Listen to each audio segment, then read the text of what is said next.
Comic-Con is finally over. I still got my badge.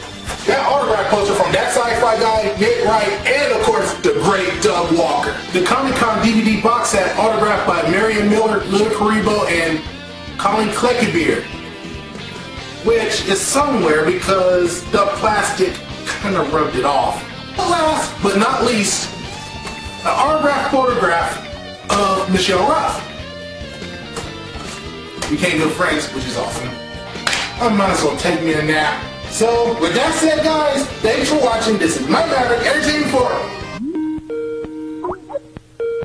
What now?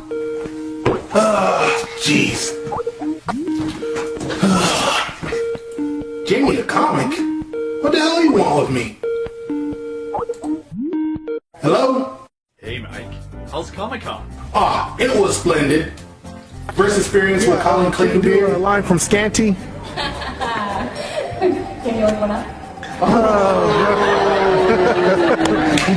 Got to know Doug Walker and became friends with Michelle Ruff.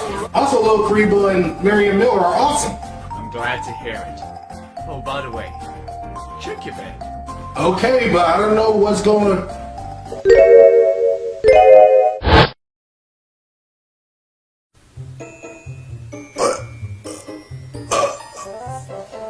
What the hell is this?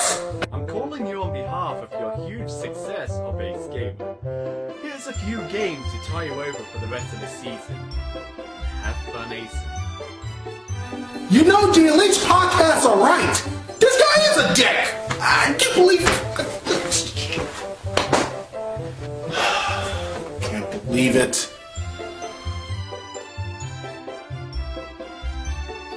Well, this game's a good start.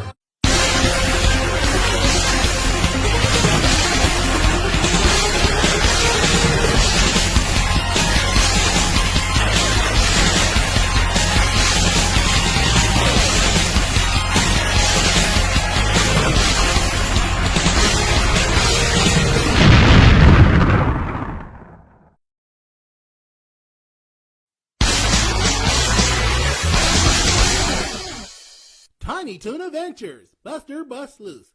Over the freaking bathroom! Welcome to the new episode of Ace Gamer, where I play it, I ace it. And some slave driver got me to work after Comic-Con! I decided to review this. Oh yes, Tiny Toon Adventures, Buster Bust Loose.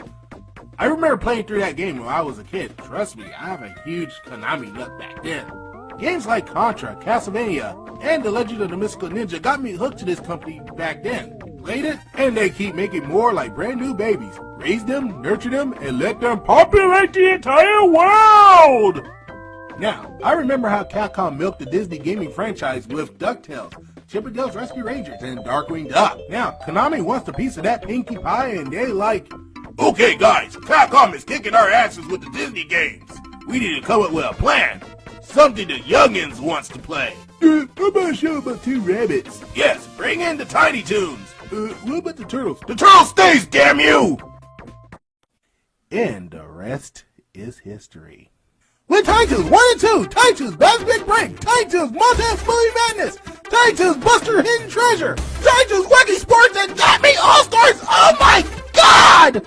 It's like a prostitute having sex with every single guy in one day! Having a mind orgasm with Tiny Toon Adventure games in the Konami era! Plus room for other WB-based games for Konami like Animaniacs and Batman games!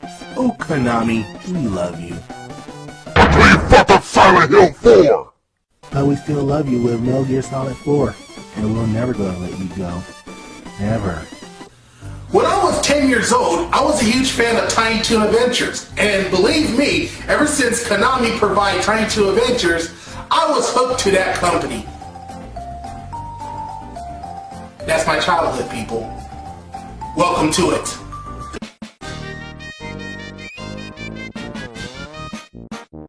The storyline of the game is, well, there is no story. That's where you're wrong. There is a story. Well, precisely, separate stories. You see, in Japan, the game was originally titled Tiny Toon Adventures. The game itself has separate story arcs for each level.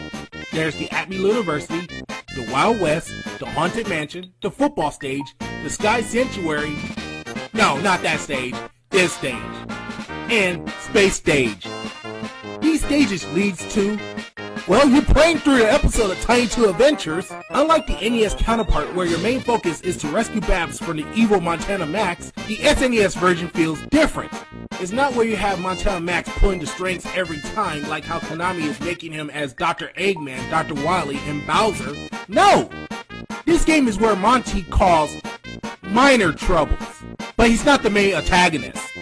If you want to know what's going on with the game itself, keep playing through it until the game is finished. But wherever you do not play the children's mode. That mode leads you to nothing! You can play through the normal mode, but I highly suggest you play through the challenge to get the surprise at the end. By the way, I suggest you do not go with the password option.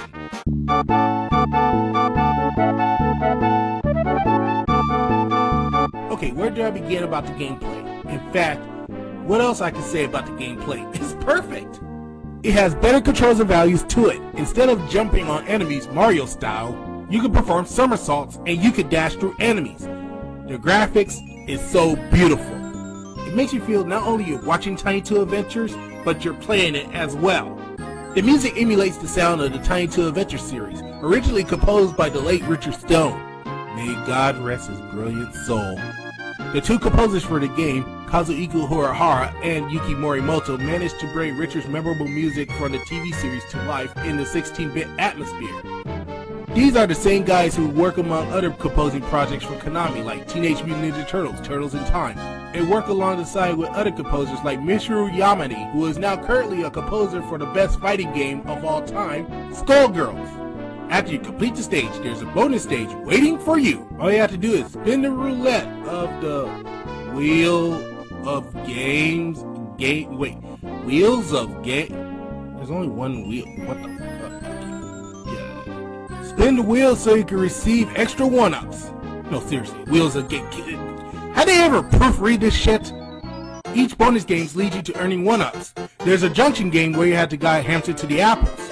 There's a squash game to see how many times Furball has to hit the... Whoa, hey, did someone say squash? Oh god. Here comes a new challenger, Matty J! There's a squash match and a platformer. How long did it last? 3 minutes? Wait a minute, squash match in the back? Matty, that is not that type of squash! Wait, what?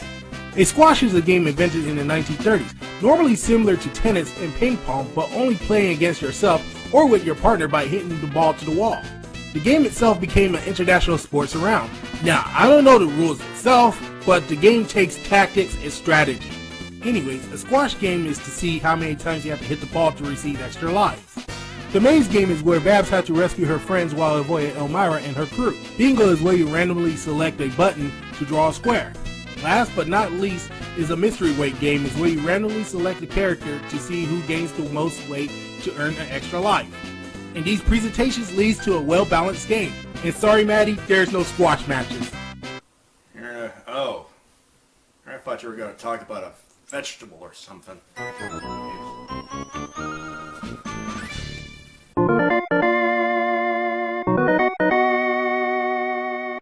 The variety of the game keeps the player from suffering from repetitiveness of gameplay. If you think the football stage is another mini-game, then you are wrong. This leads you to a stage that felt different from other stages. There are no boss battles at the end, and that goes double with the Sky stage, where you have to go through a pinball-style zone that makes you feel like you're playing the casino stage from Sonic the Hedgehog. Also, not to mention, the boss battles feel different from other boss battles that you see through other video games. For instance, you have to feed Dizzy Devil, destroy the mad scientist machine, and stop an out-of-control train. And there's one thing I forgot to mention, how to earn extra lives. During the space opera stage, I have discovered a trick so you can grind for extra lives. While climbing the walls to the final zone before the boss, you'll have to hit one of the buttons that give you big stars. These stars will give you 10 stars for each big stars. The more the stars you get, the more lives you will receive before reaching the final boss. Think of it as a trick I discovered while playing through the game. With these types of varieties, this game still delivers.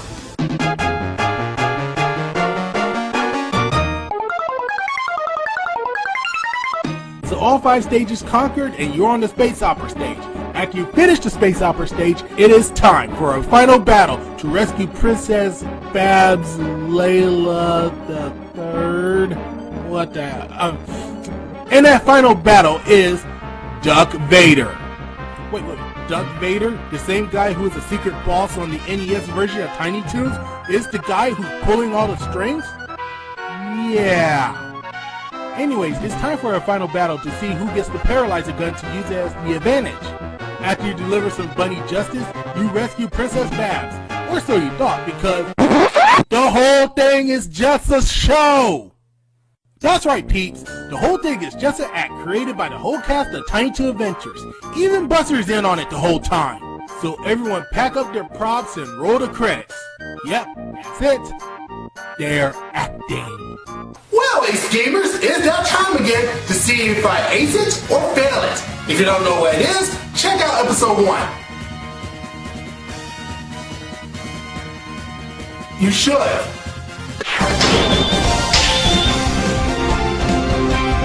So the game isn't much of a challenge in my opinion. Even in the challenge difficulty, the game is still easy to my taste. No challenge, nothing. When you complete the game, you get this ending, the background of the cast playing around through the stage while rolling the credits. That's it. Nothing special, nothing. But overall, it's still worth playing and it's pretty easy to ace it. So I'll say, I aced it.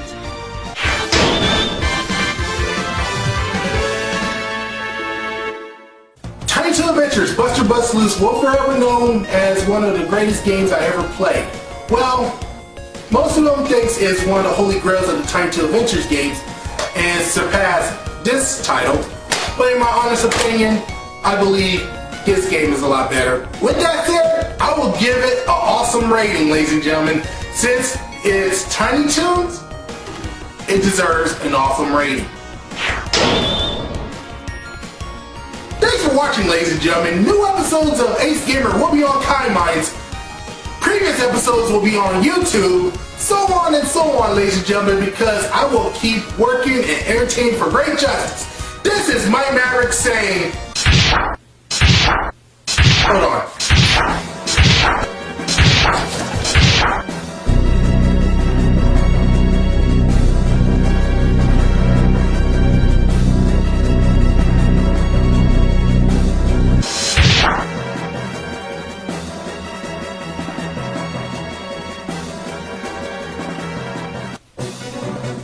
I got some exploring to do.